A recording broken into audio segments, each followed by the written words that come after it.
Hola, buenos días a todos. Bienvenidos a este webinar que vamos a realizar hoy, donde vamos a hablar de temas muy interesantes sobre negación de servicio y cloud. Primero de todo, permitidme que me presente. Me llamo Juanjo Navarro. Soy ingeniero preventa en la empresa Corero. Y con nosotros está Álvaro, que nos va a acompañar durante la sesión y va a ser quien nos ayude a entender estos conceptos. Por favor, Álvaro, si te puedes presentar. Buenas, mi nombre es Álvaro Villalba, soy Senior Engineer en Corero y nada, encantado de estar contigo otra vez y vamos al lío. Buen punto, porque este es nuestro segundo webinar. En el último webinar hablamos también de negación de servicio y aprovecho esta cuña pues, para presentar a nuestra empresa, a Corero. Corero somos una empresa que nos dedicamos única y exclusivamente a proteger a nuestros clientes y a aquellos que quieran ser nuestros clientes ante un vector de ataque muy específico, como puede ser, quiero decir, como es la denegación de servicio. Tenemos diferentes productos, algunos son más orientados a la protección, otros son más orientados a la visibilidad, pero siempre estamos focalizados en denegación de servicio, para bien o para mal. Si algún día venís a nuestras oficinas a tomaros un café con nosotros y conoceros, pues veréis que todo el mundo está constantemente hablando de denegación de servicio porque, como digo, es nuestro objetivo. En el webinar de hoy vamos a mezclar dos conceptos, el concepto cloud y el concepto de negación de servicio. Hemos decidido hacer un webinar para hablar de estos dos conceptos porque notamos que cada día nuestros clientes tienden a hacernos la misma pregunta respecto a la utilización del cloud como un sistema de protección ante ataques de negación de servicio, lo que se conoce en la industria como Cloud DDoS. El motivo por el cual nuestros clientes tienden a pensar que la nube puede ser un buen sistema para proteger ante este tipo de ataques de negación de servicio es muy lógico y permitidme que explique un poco el contexto. Yo creo que todo el mundo entendemos la nube como algo muy grande, ¿verdad? Y muy flexible. Y bueno, en los últimos años, o quizás en los últimos 5, 6, 7 o casi 10 años, ya hemos interpretado que no es un servicio especialmente barato. Es un servicio que necesita tener un diseño muy bueno para evitar que los costes se incrementen. Creo que todos más o menos sabéis lo que es un ataque de negación de servicio. Lo que ocurre es que muchas veces nos hemos quedado en conceptos muy antiguos, de hace fácil 15 años, sobre que la denegación de servicio es un tipo de ataque en el que una determinada empresa o una determinada infraestructura recibe una cantidad de tráfico de red contra los servicios que están expuestos en Internet, una cantidad muy alta, lo que se denomina como un ataque volumétrico, y debido a esa gran cantidad de tráfico, todos los servicios como que se atascan, ¿no? Como si fuese una especie de cuello de botella. La realidad es que los ataques no son ni son tan grandes, ni el tipo de ataque volumétrico es tan habitual. Lo que ocurre es que a nivel de marketing, pues es una forma muy fácil de vender este tipo o dar este tipo de información a los clientes. Y históricamente se ha dado, eso es como algo muy marketingiano, decir ataques de 100 gigas, por ejemplo. Pero la realidad es que la mayoría de los ataques son más pequeños de 10 gigas y es algo muy fácil de entender. Los ataques grandes son más caros y además los atacantes necesitan tener unas botnets muy distribuidas para evitar que sean fácilmente detectadas. Sin embargo, ese concepto de protección ante ataques de negación de servicio, como si fuese un montón de un ataque de volumétrico, eh, está muy paralelo al concepto de nube, porque todo el mundo entiende a la nube como algo muy grande. Así que, ¿cómo puedo parar un ataque grande en términos de ancho de banda o de paquetes por segundo? Pues quizás con una infraestructura grande. Pero, sin embargo, no es tan sencillo. No solo técnicamente, porque significa que debo proteger los servicios de una forma concreta, sino también en la parte logística, a la hora de entender cómo voy a desviar el tráfico a la nube, o en la parte económica, porque si voy a confiar en la nube y no tengo un buen diseño de red, pues tengo que entender cómo voy a mover absolutamente todos mis servicios en la nube para que esté protegida. Es por eso que en la protección de denegación de servicio lo que se empieza a hablar es de un concepto híbrido, en el que yo voy a interactuar, o sea, voy a construir una infraestructura donde voy a tener unas protecciones dentro de mi propio data center y unas protecciones en la nube. Y esto es así porque de esta manera, en el mejor de los escenarios, al añadir 2 capas de seguridad, doy por hecho, aunque no siempre es cierto, que la protección será mejor, ya que cuantos más capas de seguridad, pues mejor protegido. Esto es un concepto muy antiguo de cuanto más mejor, que no funciona ni a nivel logístico, ni a nivel económico, ni a nivel técnico. Pero, sin embargo, tenemos que educar a nuestros clientes y a nuestros futuros clientes sobre si la nube es adecuada o no para las protecciones que ellos necesitan. Os voy a hablar, antes de nada, del último informe que publicó ENISA, que es la organización que, bueno, da las reglas, los consejos cómo proteger nuestras empresas, una organización europea, y mandó un mensaje el último año del 2024 muy interesante, ¿no? En el top 5 de ataques que las empresas reciben, siempre aparece phishing, básicamente porque es muy barato y es muy efectivo como primer tipo de ataque. Sin embargo, en los últimos años la denegación de servicio ha subido mucho y ahora está en el segundo puesto. Y la realidad es que se está utilizando los ataques de negación de servicio más como una técnica de distracción que como una técnica que realmente busca el objetivo final de este tipo de ataques. Y esto es muy importante, ha cambiado mucho el paradigma y el motivo es porque los atacantes lo que quieren es abaratar costes, para ellos es muy, muy importante. Y este es un concepto también que tenemos que añadir, los ataques de negación de servicio cada vez son más pequeños pero más efectivos. En vez de atacar una infraestructura completa, atacan un servicio, de tal manera que se rompe el vínculo con el concepto anterior que tiene que ver con la volumetría. Es decir, que la nube puede ser nuestro aliado o sencillamente no puede que no funcione bien porque diferentes motivos, tanto por diseño, como diseño de la red, diseño de las políticas de seguridad o la parte económica.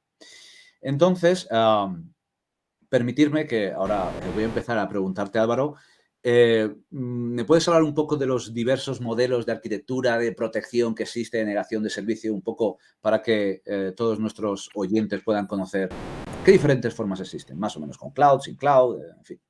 Vale, vamos a ver. Dependiendo de, bueno, si miramos cuál es la oferta, ¿vale? O qué tipos de protección normalmente tiene la gente, ¿vale? Podemos decir que habría como 3 grupos o tres maneras de despliegue normalmente estándares, ¿vale? Tenemos una primera, que sería, yo no tengo absolutamente nada, la protección me la da el data center, ¿vale? O sea, el proveedor de servicio en este caso. Es muy común, normalmente, si solamente tienes un proveedor de servicio, pues dices, oye, mira, yo lo delego a mi proveedor de servicio y que sea él el que me dé la protección a través de su red para cuando tenga ataques, ¿de acuerdo? Ahí ya, dependiendo del tipo de proveedor de servicio, los hay que no dan protecciones lo que se llaman always on, es decir, tu tráfico está todo el rato siendo inspeccionado por el proveedor y en caso de que tengas un ataque te van a iniciar la mitigación. Eso está muy bien. Tiene ventajas, que es, obviamente, los proveedores tienen mucha capacidad, con lo cual tienes la posibilidad de protegerte contra ataques muy grandes, pero normalmente al final no dejas de estar en un grupo con otro millón de gente o millones de usuarios que están ahí. Normalmente no tienes control granular sobre las políticas que te van a aplicar ese tipo de proveedores. Los hay que tienen mejores soluciones, los hay que tienen peores, los hay que son más granulares, los hay que tienen menos, pero al final tú no tienes el control de lo que está pasando, ¿de acuerdo? Te tienes que confiar siempre en un tercero, en este caso tu proveedor de servicios, en lo que esté haciendo, ¿vale? Y eso al final tiene implicaciones tanto en la granularidad de las mitigaciones o en la información que recibes o en la facilidad que tienes tú para detectar si eso es un ataque o no es un ataque o es un falso positivo, todo ese tipo de cosas, ¿de acuerdo? Eso normalmente lleva un coste asociado. Que se paga, pues al final, con el proveedor que te esté dando la línea, por ejemplo, pues al final te meten un fee y ahí a partir de ahí, pues tú directamente tienes la protección. Eso está muy bien si solo tienes un solo proveedor y no necesitas un control granular de todo lo que serían las protecciones. Cuando ya tienes más de un proveedor de servicios, tienes un sistema multi-homed, eres equipo autónomo, etcétera, al final pues tienes que ir contratando el mismo servicio con distintos proveedores, ¿de acuerdo? Salvo que tengas multi-homing. Si tienes multi-homing y dices, bueno, hay uno que me da la protección, otro que no, si tengo un ataque de redirecciono todo el tráfico al que me está dando la protección, ahí ya tienes que tener tu detección, ¿de acuerdo? Por lo menos en tu lado, o confiar en la detección que esté dando el otro. Tiene que haber una actuación manual hasta cierto punto porque tienes que cortar el tráfico en un lado y reenviarlo todo hacia el otro proveedor. Es decir, a manera operativa, si eso pasa un sábado a las 3 de la mañana, pues a lo mejor tienes un tiempo de respuesta que no es el adecuado, ¿de acuerdo? Entonces eso sería, solamente me da la protección o solamente tengo contratado, por decirlo de alguna manera, protección en el proveedor de servicio, a efectos prácticos, el carrier, ¿de acuerdo? El que me esté dando las líneas de conexión a Internet. Hay otra opción que es, vale, yo no tengo absolutamente nada en casa, pero tengo contratado en la nube, ¿de acuerdo? Aquí en la nube hay dos maneras de hacerlo. Puedes tener todo el rato tu tráfico está pasando por un proveedor en la nube y de ahí te está enviando un tráfico limpio hacia tu red, ¿de acuerdo? Obviamente, eso lo primero es normalmente es muy costoso porque al final, bueno, las protecciones en la nube o los proveedores de servicios en la nube normalmente te tarifican por tráfico que mueves y tiempo que estás moviendo, ¿de acuerdo? Con lo cual, dependiendo del volumen de tráfico que tú tengas, se puede ir muy alto, ¿vale? En temas de coste económico. Tienes otro problema, sobre todo en Europa. Al final, todo tu tráfico está pasando por un tercero, ¿de acuerdo? Con lo cual, tienes que mirar dónde están situados esos data centers, si están situados en Europa, etcétera, ¿vale? Esa es una opción. Otra opción es, no tengo nada, tengo una detección, la que sea, en mi red. Cuando yo detecto que tengo un ataque de denegación de servicio, activo mi servicio, ¿vale? Ahí ya tienes que tener una serie de requerimientos, es decir, tienes que ser un sistema autónomo, tienes que ser capaz de poder delegar tu rango IDPs, por lo menos un /24, hacia ese proveedor en la nube, el tráfico se redirecciona al proveedor en la nube, te va a mitigar el tráfico y una vez ahí te lo va a devolver. Aquí tenemos el mismo problema que teníamos con el proveedor. Muchas de las mitigaciones que tienes en la nube tú no tienes control real sobre lo que estás haciendo. Es decir, tú no puedes hacer un ajuste fino de políticas sobre el tráfico que te está viniendo. ¿De acuerdo? Entonces, eso es otra cosa que tienes que tener en cuenta. Y lo mismo, normalmente te cobran por el número de veces que redirecciones el tráfico a la nube. Si tienes un ataque al año, pues a lo mejor es una solución que te vale. Si tienes 20 ataques al año, a lo mejor ya económicamente el precio empieza a ser muy elevado. Ahí es donde entra el tercer tipo, que sería yo tengo protección on-premise. Es decir, yo tengo equipos desplegados en mi red que me están analizando el tráfico todo el rato, 24/7, y a partir de ahí yo soy el que controla esos equipos y el que está mitigando esos ataques. Ahí lo que tienes que tener en cuenta es la capacidad que tengas tú en tu red.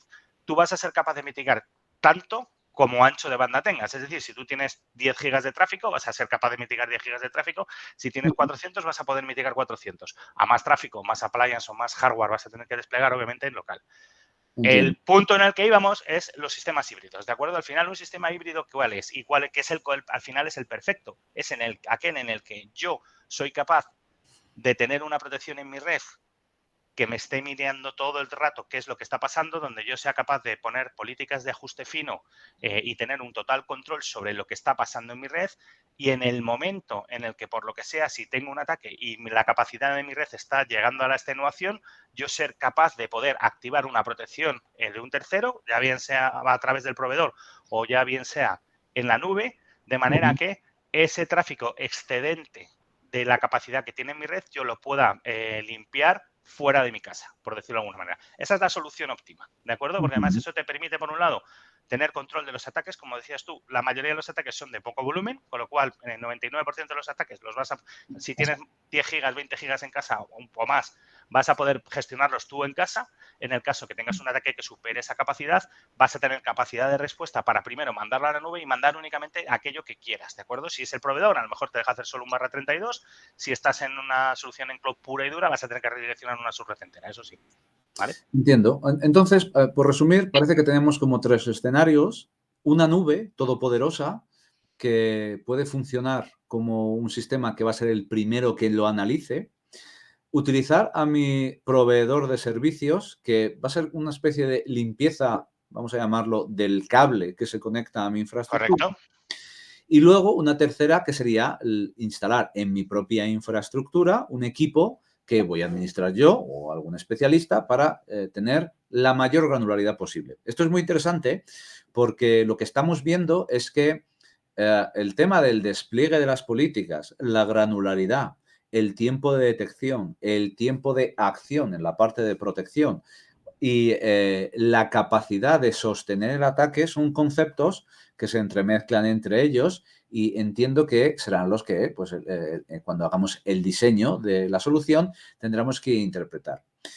Sabemos o creemos que cuantas más capas de seguridad añada, parece que en cuanto a la parte de negación de servicio, pues parece algo más sensato. Por eso el concepto de híbrido, pues parece como lo mejor, ¿no? Pues voy añadiendo capas y políticas. Pero me gustaría añadir en esta conversación un concepto nuevo, no nuevo, pero que se está utilizando mucho, como que se llama, o que se utiliza, o que entre nosotros decimos, el cloud backup, ¿no? Que claro, sería como que tenemos la nube, pero que la vamos a utilizar solo como backup. Entonces, me gustaría, Álvaro, que me dices, si yo fuese una empresa y he oído ese nombre, he oído el concepto híbrido, he oído el concepto always on o cloud first, ¿no? Que sería primero la nube, he oído el concepto de bajo demanda de un sistema de detección que cuando detecta un ataque lo que hace es recurrir a otros sistemas de protección. ¿Cómo me explicarías el concepto de cloud backup y qué beneficios podría tener en un determinado cliente? Bueno, al final el Cloud Backup al final es más o menos lo mismo que el híbrido, solo que yo lo activo en demanda, por decirlo de alguna manera, digamos. En un modo híbrido siempre estamos pensando en yo hago todo lo que buenamente pueda para gestionar este tráfico y en un momento dado redirecciono a la nube porque ya no puedo gestionar más, ¿vale? El Cloud Backup básicamente al final lo que voy a hacer es, oye, yo estoy teniendo un ataque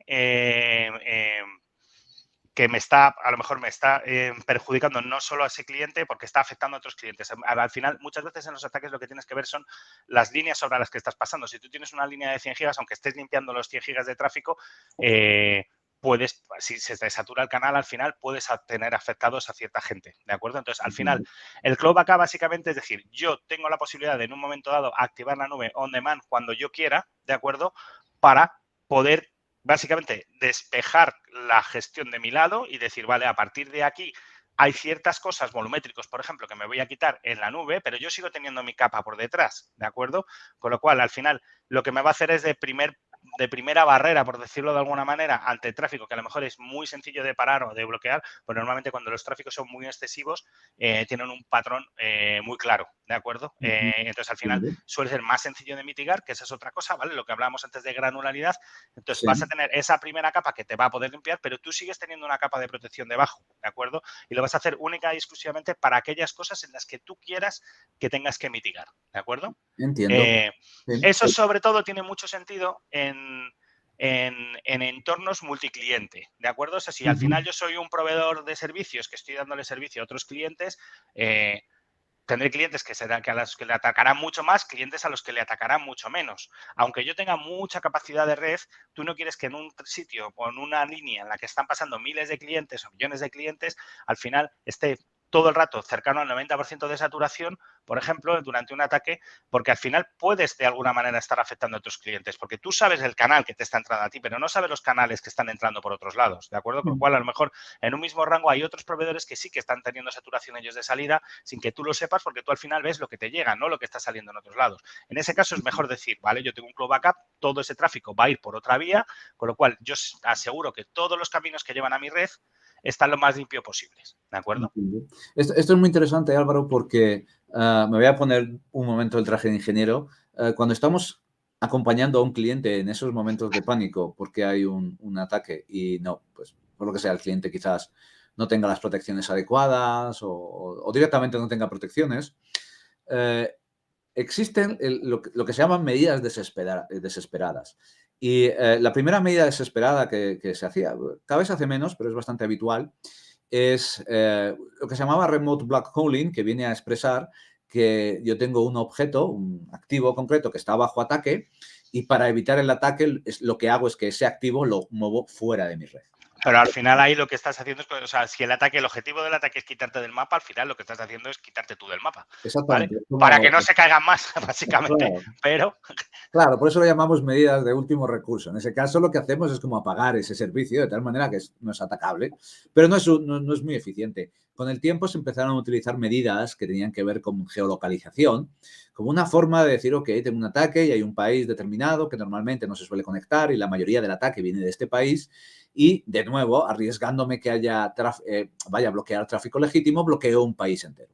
Y luego, si no he entendido mal, parece que ese sistema de cloud backup pues es un avance en estas medidas en las que, wow, estoy sufriendo un ataque, estoy en modo pánico y voy a poner una medida que sea mucho más inteligente a la hora de la protección, que sea una medida ya no tanto de último recurso como las otras, pero un poco más, ¿no? Como un momento de pánico en el que tengo que escoger, vamos a utilizar un tercero para desviar ese tráfico. Entonces, mi pregunta es, si nosotros tenemos una empresa que tiene un presupuesto limitado y sabemos que tiene que escoger una arquitectura, ¿podrías darme algún ejemplo de, bueno, pues cantidad de ancho de banda o sabiendo que tiene muy poco dinero, o mejor dicho, una cantidad puede invertir en la protección y negación de servicio, poco dinero, ¿qué le aconsejarías o qué preguntas le podrías decir? Bueno, pues si tú eres un cliente de este tamaño, pues quizás el proveedor de servicios es mejor, si tú eres multi-homing, quizás la nube o on-premise. Dame algún consejo que yo a pudiera ver, lo compartir. primero que tienes que ver, o sea, al final en la seguridad lo que tienes que medir, lo que estás midiendo siempre es el riesgo, ¿de acuerdo? Es decir, si el riesgo que tienes a ser atacado, o sea, tienes que evaluar el riesgo, qué riesgo tienes a ser atacado. Eso no lo sabes nunca, ¿de acuerdo? Hay gente que tiene más, obviamente, por lo que sea, porque está más expuesto, por el tipo de servicio que dan, por cualquier cosa. Eso es lo primero que tienes que ver. Y lo segundo es cómo te impacta a ti quedarte sin servicios. Es decir, a lo mejor tú tienes una web que vende camisetas y si se te cae una hora no pierdes absolutamente nada. O vende jamones en Navidades y si vende jamones en Navidades, antes o después te lo van a comprar, ¿vale? Cosas de este tipo. Entonces, una hora de caída no es lo mismo ahí que si tú tienes una empresa de venta, yo qué sé, que realiza transacciones electrónicas o tienes o juegos online, que en el momento en el que se te cae la red pierdes los clientes, ¿de acuerdo? Y a la tercera vez que se le ha caído su servidor dices, me voy a otro. Entonces, ahí el impacto es mucho mayor. Entonces, eso es lo primero que tienes que evaluar. Los presupuestos deberían ir en línea a eso, ¿de acuerdo? Al final la denegación de servicios es una capa así pequeñita y a lo mejor invierte mucho más en firewalls o invierte mucho más en otro tipo de elementos de seguridad. Si se te cae la red, todo ese dinero que tienes gastado en tu data center no te vale absolutamente para nada. Es decir, has gastado un montón de dinero en cosas que cuando te ha hecho falta realmente tener protección, no las has gastado en protección de denegación de servicios. Es decir, no debería ser, no te digo lo único, pero debería ser una pieza más que debería estar metida en absolutamente todos los planes de seguridad de todas las empresas. Y a evaluar cómo te afecta o no.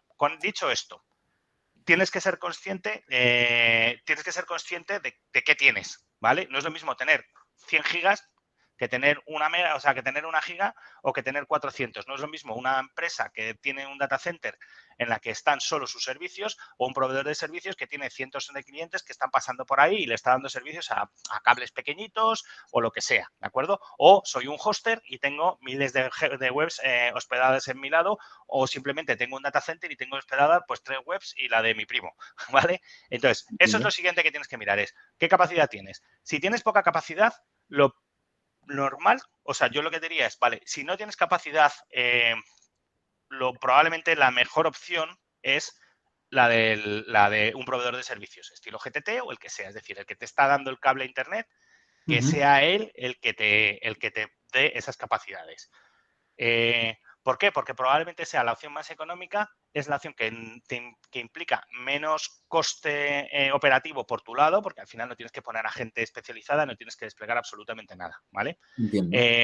Si tienes una red lo suficientemente grande como para ser capaz de gestionártela tú y al final tienes que tener gente que te la gestione o contratar o subcontratarlo, ¿de acuerdo? Ahí es cuando ya puedes empezar a mirar soluciones on-premise.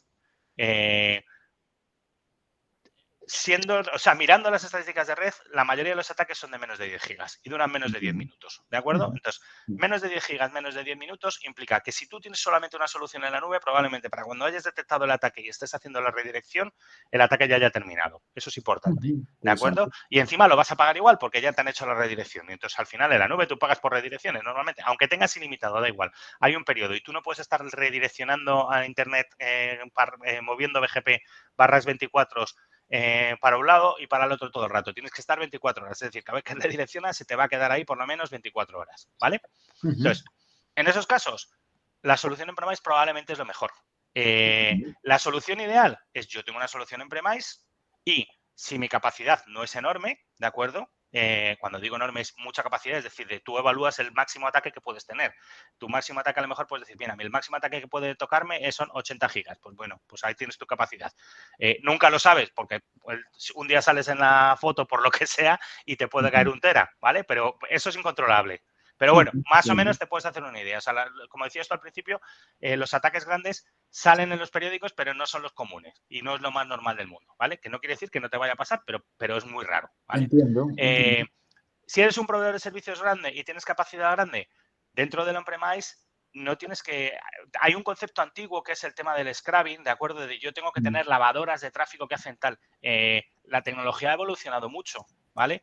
Tú puedes tener lavadoras de tráfico para cierta capacidad que necesiten mucho más ajuste, pero se pueden utilizar los dispositivos que tengas en la red, los routers, para meter filtros en los routers, para determinar cierto tipo de cosas. Es decir, hay soluciones mucho más avanzadas que no los clásicos de yo tengo una lavadora de 40 gigas y no puedo gestionar más de eso. No, tú ahora mismo puedes tener una capacidad de 100 gigas, 400 gigas en tu red, pero luego aprovechando simplemente la infraestructura que tú tienes, tener la capacidad de mitigación exactamente igual a la capacidad que tienes de tránsito, ¿de acuerdo? O sea, nosotros tenemos clientes que tienen terabytes de tráfico que básicamente tienen lavadoras, por decirlo de alguna manera, o seguir usando el concepto de Scrubber, para tráfico que necesita ser inspeccionado de manera mucho más granular, pero para ataques volumétricos se redirecciona directamente a los dispositivos Juniper o routers, el router que sea, y ahí se hacen mitigaciones específicas para el tráfico volumétrico, ¿de acuerdo? Con lo cual, la posibilidad la tienes. Entonces, al final, solución óptima, si no tienes una capacidad de red enorme, híbrida. Si eres pequeñito, probablemente el data center te vale. Si tienes una web alojada en el cloud, que eso es una cosa importante, de lo que hemos hablado hasta ahora es gente que tiene ellos sus propios data centers. Si tú tienes una web puesta en un data center de un tercero, si no te puede dar la capacidad de ese data center, a lo mejor la solución más viable para ti es tenerlo en el cloud, ¿de acuerdo? Y tenerlo en el cloud porque sea el cloud el que te proteja, porque al final tú no puedes poner infraestructura en el donde tienes alojado los servicios, ¿de acuerdo? Me parece muy interesante porque has hablado de muchos conceptos. Has hablado de riesgo, de negocio, de inversión económica, de infraestructura de red, de capacidad de gestión, de tipo de servicio que quiero proteger, de infraestructuras híbridas. Entonces, este punto quiero subrayarlo porque nosotros en Corero, precisamente, la mayoría de nuestro trabajo no es tanto la protección en sí, sino el propio diseño de la protección. Porque como vemos hay muchísimas variables que tenemos que tener en cuenta. No solo el propio riesgo que hay a la hora de sufrir el ataque, sino pues, el servicio que estoy protegiendo, la cantidad de dinero que pierdo, el tipo de usuario que tengo, el tipo de tráfico, en fin, un montón, como bien has explicado, Álvaro. Entonces, quería hacerte una pregunta porque nos quedan 2 minutos, pero creo que es muy importante. Supongamos que tenemos un cliente que solo tiene protecciones en la nube y a mí me llama y me dice, no estoy contento. No me explica exactamente el motivo, simplemente quiere escuchar un poco qué argumentos tendría yo o me gustaría darle para convencer a ese cliente que las protecciones en la nube pueden ser eficientes, pero pueden ser muy mejorables. Y quiero explicárselo. ¿Me puedes ayudar un poco en estos 2 últimos minutos que nos quedan? A ver, yo creo que es un poco lo que mencionábamos al principio. Si solamente tienes protección en la nube y no estás contento, tienes que ver por qué. O sea, no estás contento porque no tienes granularidad, porque los tiempos de respuesta son lentos, porque no tienes control sobre lo que está pasando. Al final, lo que hay que analizar con el cliente es un poco lo que comentábamos antes, es cuál es tu entorno, qué capacidades tienes tú en tu lado de hacer las cosas, ¿de acuerdo? Y en base a eso, al final, mirar qué solución es óptima para él. A lo mejor él no tiene capacidad o no tiene data centers o simplemente no es sistema autónomo. O sea, hay muchas cosas que te lo van a requerir y todo el tráfico tiene que pasar por la nube porque las IPs ni siquiera son suyas, las tienen en un sitio externo. Entonces, al final para todo el mundo es lo mismo, es analizar con él, no estás contento con una solución, ¿por qué no estás contento? Entiendo. Esa es la primera pregunta. O sea, ¿qué es lo que echas de menos? ¿Necesitas visibilidad? ¿Necesitas granularidad? ¿Necesitas tener control sobre lo que está haciendo? ¿Necesitas que sea mucho más rápida? Esos son los puntos claves de la solución que tienes que buscar y ahí es donde está la parte interesante realmente, ¿vale? O sea, al final tú lo que tienes que saber es detectar cuáles son tus necesidades y cuáles son tus requerimientos. Y a partir de ahí buscar la solución más adecuada.